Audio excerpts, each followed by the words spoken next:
Even chief justice of India ने अपने hostel के समय को याद किया और यह भी कहा कि हम लोग आपस में, लड़की जो फर्स्ट ईयर में आती है पहले ही दिन में, second year third year OBC SC ST का कोई लड़का होता है उसे पहले ही दिन प्रपोज कर देता है और वो ना माने एससी एसटी एक्ट के तहत केस करा देता है। एससी एसटी एक्ट में एंटीसिपेटरी बेल नहीं है तो उसे पहले ही दिन जेल जाना पड़ेगा। सबसे बड़ी टिप्पणी ऑनरेबल सुप्रीम कोर्ट ने इस पे यह की कि हमने कोई ऐसा गाइडलाइन नहीं दिया है जिसमें ओबीसी और एससी एसटी को अलग कर दिया जाए और जनरल को अलग कर दिया जाए। वक्फ बोर्ड में सर्टेन चीजों पर स्टे लगा था लेकिन इसमें पूरे यूजीसी रूल पर ही स्टे लग गया है। और जो क्वेश्चन ऑनरेबल सुप्रीम कोर्ट ने खड़े किए हैं कि आप 2026 में संविधान बनने के 78 साल बाद यह एक्सेप्ट कर रहे हैं कि आपके यहाँ discrimination on the basis of caste हो रहा है, मतलब कि यह माना जाएगा कि सामान्य वर्ग का लड़का या लड़की हमेशा ओबीसी और एससी एसटी का शोषण करते रहेंगे। सरकार की तरफ से additional solicitor general senior advocate Tushar Mehta साहब अपीयर हो रहे थे,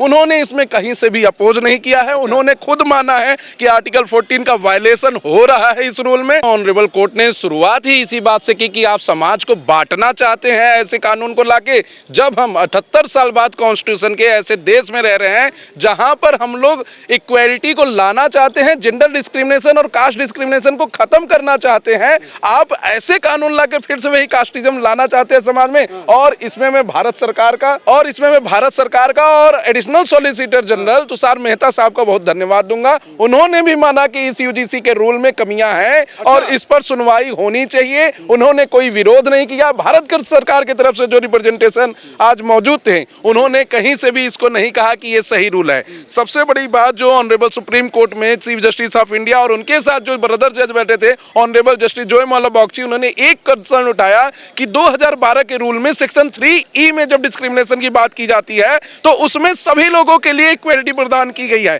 तो फिर ये अलग से 2026 में 3C लाने की क्या जरूरत थी? आपको क्या कहने की जरूरत थी कि ओबीसी और एसटी एसटी के लोग हैं? दूसरी टिप्पणी honourable chief justice of India ने की, अगर कोई साउथ का बच्चा नॉर्थ में आके पढ़ाई करता है, नॉर्थ का बच्चा साउथ में जाके पढ़ाई करता है, तो क्या उसको कास्ट देखकर लोग उसका विरोध करते हैं? उसके तो कलर को देखकर, उसके रंग को देखकर, उसके कहां से वो आया है, नेटिव प्लेस को देखकर, बर्थ प्लेस को देखकर उसके साथ डिस्क्रिमिनेशन करते हैं, तो आप प्रोटेक्शन कैसे देंगे? तीसरा चीज honourable chief justice of India ने कहा कि इस पूरे मैटर में, पूरे यूजीसी के रूल में आप हमें एक भी कानून ऐसा बताइए जिसमें जनरल का कोई बच्चा हो, सामान्य वर्ग का कोई बच्चा हो, अगर इसके साथ डिस्क्रिमिनेशन हो रहा है तो वो कमेटी के यहाँ अप्रोच कर सके। ये कहा सीजीआई की, बताइए क्या मतलब जनरल कास्ट के लिए क्या आपने रेमेडी दी? जी, ये कहा सीजीआई ने और ये कंसर्न भी किया और honourable chief justice of India ने 2012 के रूल को अच्छा बताया, कहा कि इससे अच्छा बेहतर तो 2012 का रूल था जिसमें 3E का प्रोविजन था, जिसमें discrimination on the basis of caste, gender, sex, place of birth या कलर कोई भी हो, सबके लिए कमेटी बनेगी और कमेटी के पास जाके वो रेमेडी ले सकता है। लेकिन इसमें तो अलग से ही कानून बना दिया गया, ये उनका कंसर्न था। इसके अपोजिट कर रही थी learned senior advocate Indira Jaising, उनको भी कहा गया कि मैडम हम as a officer of the court आपको सुनना चाहते हैं लेकिन इस तरीके से हम इस रूल पर ऐसा खुला छूट नहीं दे सकते क्योंकि इसका मिसयूज बढ़ेगा। और इस मैटर को 19 मार्च के लिए, जो कि ऑलरेडी यूजीसी के गाइडलाइन के लिए टैग किया गया है, उस दिन लगा दिया। और सबसे बड़ी टिप्पणी ऑनरेबल सुप्रीम कोर्ट ने इस पे यह की कि हमने कोई ऐसा गाइडलाइन नहीं दिया है जिसमें ओबीसी और एससी एसटी को अलग कर दिया जाए और जनरल को अलग कर दिया जाए, क्योंकि पिछले कुछ दिनों से तो बात कही, हाँ पिछले कुछ दिनों से समाचार में मीडिया के माध्यम से सरकार के जो रिप्रेजेंटेटिव आ रहे थे वो बार बार कह रहे थे कि ये पूरा सुप्रीम कोर्ट के दिशा निर्देश अनुसार हो रहा है। ऑनरेबल सुप्रीम कोर्ट ने जो रिस्पोंडेंट की तरफ से अपीयर होते हैं उनसे कह दिया कि हमारी गाइडलाइन में दिखाइए कि कहां हमने कहा है कि ओबीसी एससी एसटी को अलग कर दीजिए और जनरल को अलग कर दीजिए। Discrimination on the basis of caste, discrimination on the basis of gender हमने कहा ही नहीं है। किसी के साथ अगर डिस्क्रिमिनेशन हो तो वो कमेटी के पास जा सके, चाहे वो जनरल का बच्चा हो या जनरल की महिला हो, और इसका प्रोविजन ऑलरेडी इस एक्ट में दिया गया है सेक्शन 3E में, तो फिर 3C की क्या जरूरत थी?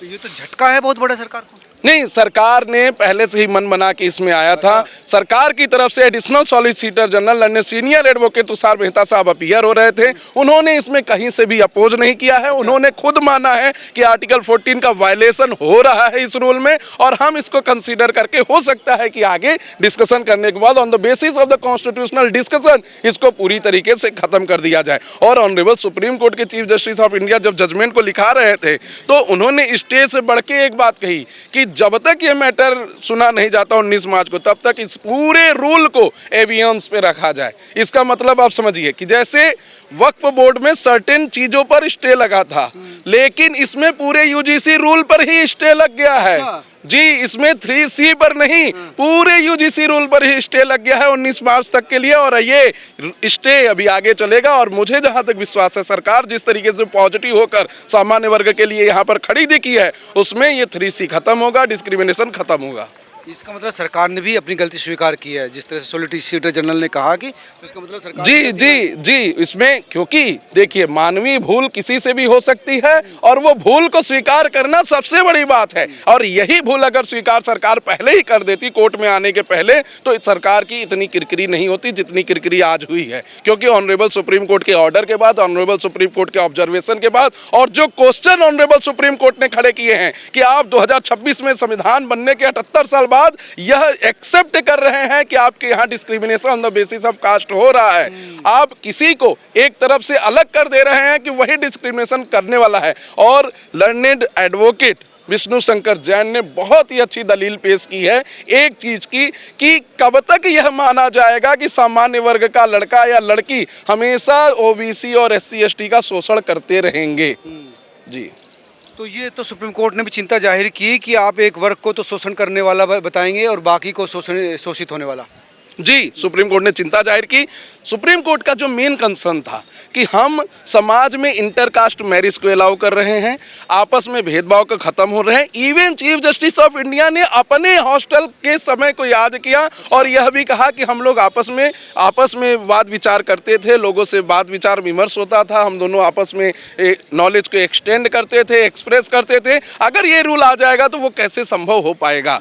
तो कहीं ना कहीं अपने भी बैक डेज, कॉलेज के डेज और हॉस्टल के डेज उन्होंने याद किए और उन्होंने माना कि आप ये रूल 3C लाकर गलत कर रहे हैं, क्योंकि 2026 में आप 21वीं सेंचुरी में ऐसे कानून को नहीं ला सकते। हम अपने जजमेंट के द्वारा बार बार ये कह रहे हैं कि डिस्क्रिमिनेशन खत्म हो, इंटरकास्ट मैरिजेज अलाउ हो, 18 साल की बच्ची, 18 साल के ऊपर का बच्चा अपने पार्टनर को चुन सके, और आप उसी डिस्क्रिमिनेशन को कॉलेजेस में, स्कूलों में हर जगह भेज रहे हैं। और जो कंसर्न ऑनरेबल कोर्ट के समक्ष रखा गया वकीलों का, वो ये था कि क्या जब एक SC ST का लड़का जो पहले ही दिन जनरल का लड़का गया, वो सेकेंड ईयर में है, थर्ड ईयर में है, फोर्थ ईयर में ओबीसी और SC ST के लोग हैं, जो फर्स्ट ईयर में जनरल का लड़का आया, अगर वो उसके ऊपर कंप्लेन करा दिया SC ST का, तो वो कमेटी भेजेगी रिपोर्ट जो है जाके पुलिस के पास, और पुलिस में SC ST एक्ट में साफ तौर पर अमेंडमेंट कर दिया है सरकार ने कि कोई भी उसको रेमेडी नहीं मिलेगी, एंटीसिपेटरी बेल नहीं मिलेगा, जेल जाएगा। तो पहले ही दिन किसी बच्चे को अगर जेल में भेज दिया जाए तो क्या उसके साथ ये न्याय होगा? इसके लिए ऑनरेबल सुप्रीम कोर्ट ने इस पूरे रूल पर रोक लगा दिया है, और 19 मार्च को इसमें ऑलरेडी से यूजीसी का एक मैटर टैग था, उस पर टैग कर दिया है। यानी पहले दिन कोई जनरल लड़की आए और उसे उसका सेकंड ईयर का, थर्ड ईयर का लड़का कोई रिजर्व क्लास का प्रपोज करे, वो ना माने तो वो तो टांग दी जाएगी। जी, लड़की भी लड़के भी, अगर कोई लड़की जो फर्स्ट ईयर में आती है पहले ही दिन में, second year, third year OBC SC ST का कोई लड़का होता है, उसे पहले ही दिन प्रपोज कर देता है और वो ना माने SC ST एक्ट के तहत केस करा देता है, SC ST एक्ट में एंटीसिपेटरी बेल नहीं है तो उसे पहले ही दिन जेल जाना पड़ेगा। तो इस पर भी ऑनरेबल सुप्रीम कोर्ट ने चिंता जताई है कि ऐसा नहीं होना चाहिए। Irrespective of caste, irrespective of gender ऐसे कानून बनाए जाने चाहिए। 2012 में जो सेक्शन 2E में रूल दिया गया है, जो 2026 के भी 2E में है, उसी को मानना चाहिए।